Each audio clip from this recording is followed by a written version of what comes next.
Bismillahirrahmanirrahim. Assalamualaikum warahmatullahi wabarakatuh. Bismillahirrahmanirrahim. Rabbi shrah li sadri wa yassir li amri wahlul 'uqdatam min lisani yafqahu qawli. Amin.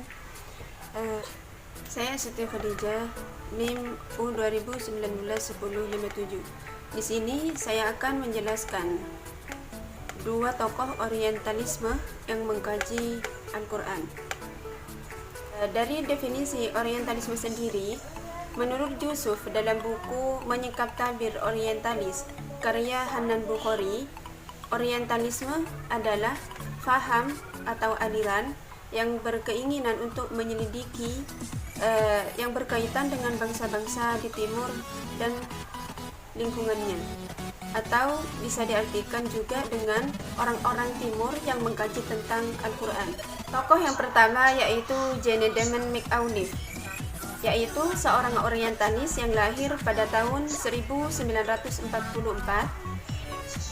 Jenny Damon ini menelaah atau mengkaji Al-Quran dengan perspektif interreligious understanding atau pemahaman antaragama. Jenny Damon meneliti Al-Quran hanya karena ingin tahu bagaimana Al-Quran itu menyikapi, bagaimana Al-Quran itu memandang agamanya, yaitu agama Kristen.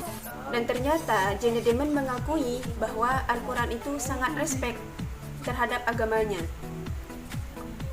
Jenny Damon menemukan agamanya dalam Al-Quran pada 7 ayat Al-Quran.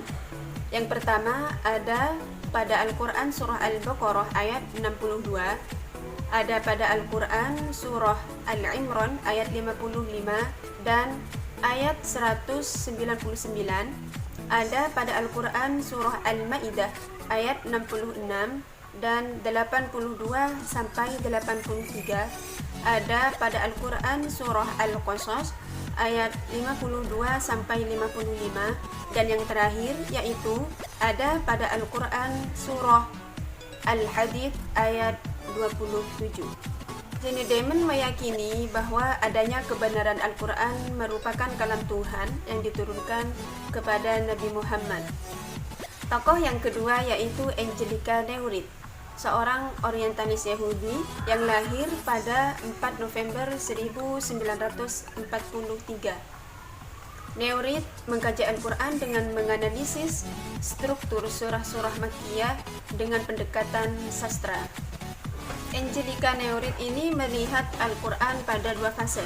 Fase yang pertama yaitu fase prakanoniasi, yang mana pada fase ini atau pada masa ini yaitu masa adanya Nabi atau masa hidupnya Nabi dan Nabi menerima wahyu. Fase yang kedua yaitu fase post-kanoniasi, yang mana fase ini adalah fase setelah pembukuan Al-Quran. Angelica Neurit mengatakan bahwa orang Islam itu melupakan sejarah karena menyusun Al-Quran atau membukukan Al-Quran tidak sesuai dengan urutan penurunannya. Angelica Neurit juga beranggapan bahwa Al-Quran itu tidak sistematis, tidak seperti Bible yang tersusun dan tertema. Justru dari ini diketahui atau bisa dibuktikan bahwa Al-Quran itu menyimpan banyak ilmu dan Al-Quran itu menjadi mukjizat yang luar biasa dan tidak ada yang bisa menandinginya. Hanya itu penjelasan saya tentang dua tokoh orientalisme. Jika terdapat kesalahan atau kekurangan dari penjelasan saya mohon maaf sebesar-besarnya. Wabillahi taufiq wal hidayah wal ridha wal inayah.